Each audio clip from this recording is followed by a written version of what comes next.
Tiens, il y a un Français là, il y en a un Européen.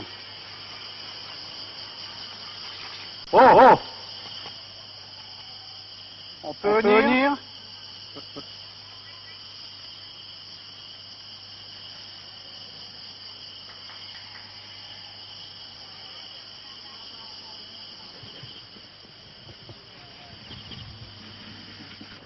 Ça, c'est notre dépôt principal où nous avions systématiquement rentré toutes les statues, tout ce qui restait dans les monuments ou ce qui était découvert au fur et à mesure, d'abord pour les protéger, les restaurer.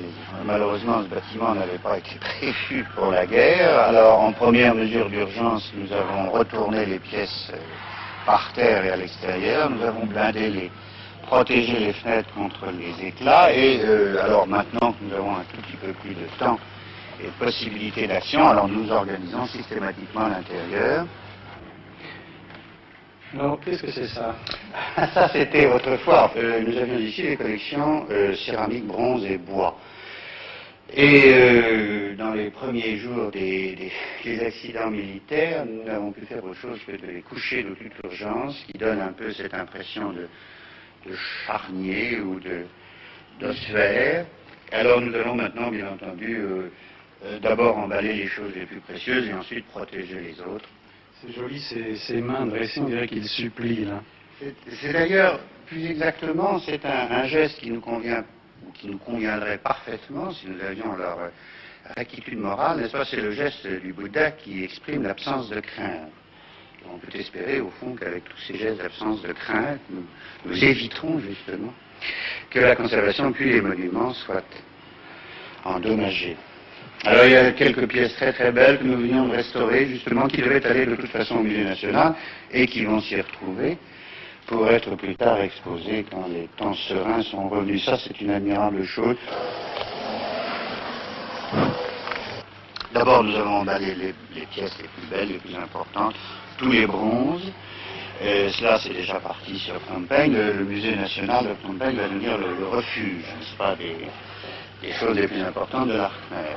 Et ça, là, vous avez blindé avec quoi? Ça, ce sont les plaques perforées qui protègent les caniveaux en temps normal. Ça fait une très bonne protection contre les éclats et les balles perdues.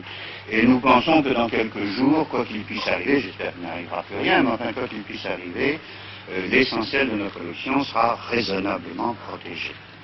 Est-ce qu'il y a eu des dégâts? Alors, à l'intérieur de la conservation, par miracle, à peu près rien. Il y a eu un certain nombre d'obus de mortier et de balles qui sont, mais il n'y a rien eu. Il y a même eu un nouveau miracle de la géographie bouddhique, car, vous allez voir là-bas tout à l'heure, nous avions 5 immenses statues de Avalokiteshvara, devant lesquelles un obus de mortier est tombé, et alors que le mur derrière a été criblé d'éclats, les statues n'ont rien reçu. Vous avez un mortier 60 qui est tombé juste devant, et alors c'est celui-là parce que le mur a encaissé les éclats.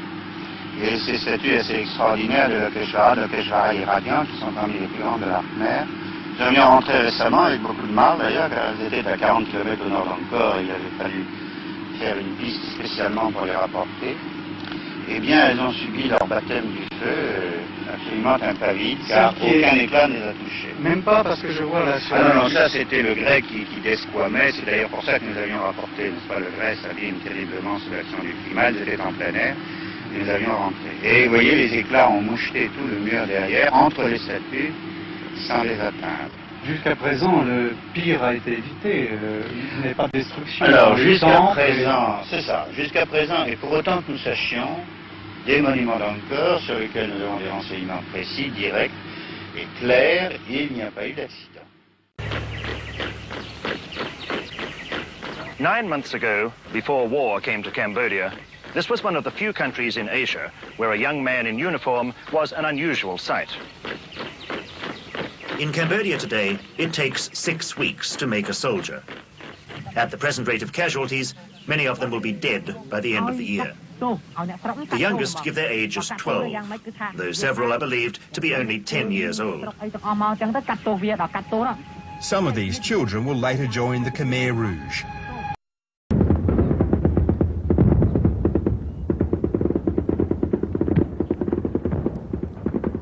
L'armée cambodgienne affronte jusqu'à présent le FNL de loin. Pas de front, pas de bataille rangée, seulement des accrochages plus ou moins importants. Le colonel, commandant les 500 km de zone frontière, fait le